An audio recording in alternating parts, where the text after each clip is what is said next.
Angelina Jolie a réactivé le harcèlement autour d'une victime de viol en 2014, je vous raconte. En 2014, Angelina Jolie produit le film Diffret, réalisé par Zeresenay Mehari. Le film raconte l'histoire de Hirut, une petite fille de 12 ans, en 1996, qui subit la terrible tradition du mariage par enlèvement.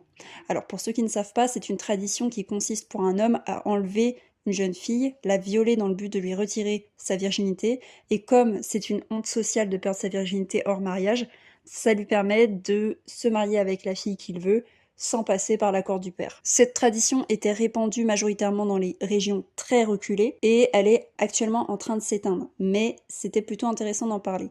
Hirut, qui a 12 ans, je le rappelle, tue son agresseur et son violeur et elle est menacée de la peine de mort pour meurtre. Mais elle réussit à avoir la vie sauve, sous peine de ne plus vivre dans son village et de ne plus voir sa famille. C'est plutôt intéressant de faire un film là-dessus en soi. On adore, il faut parler de ce genre de sujet, c'est important. Festival de Sundance, plein de récompenses. L'actrice Meron Getnet qui joue l'avocate de Hirut est mise sur le devant de la scène. La véritable avocate Maza Ashenafi et son travail pour le droit des femmes a été mis en avant. C'est plutôt intéressant, c'est plutôt cool. Où est le problème? Eh ben le problème, c'est que ni le réalisateur Mehari ni Angelina Jolie n'ont trouvé bon, ne serait-ce que de prévenir la véritable Hirut, qui s'appelle Aberash Bekele. Elle ne savait pas qu'ils allaient utiliser son histoire dans le film.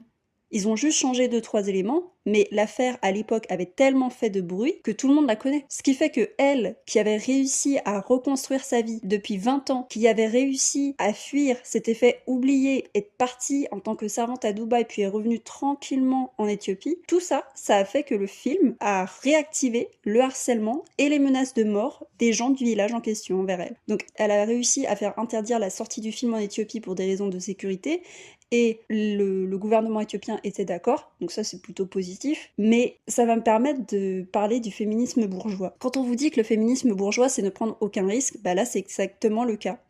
Angelina Jolie et le réalisateur se sont concertés pour faire ce film, ils n'ont demandé à absolument personne, en réalité ils ont juste pensé à l'aspect croustillant de l'histoire, ils ont pensé au fait que ça allait propulser la carrière de Mehari qui est réalisateur et qui est éthiopien, et ils ont pensé à l'image de marque d'Angelina Jolie en tant que productrice, parce que ce film a clairement cristallisé et a crédibilisé le travail d'Angelina Jolie en tant que productrice. Par contre, la personne en question, la véritable Hirut, Aberash Bekele, tout le monde s'en fout. On lui demande pas son avis, on se demande pas si ça peut la remettre en danger, on ne se pose pas la question de est-ce qu'elle aurait peut-être besoin d'une compensation financière puisque c'est quand même son histoire à la base.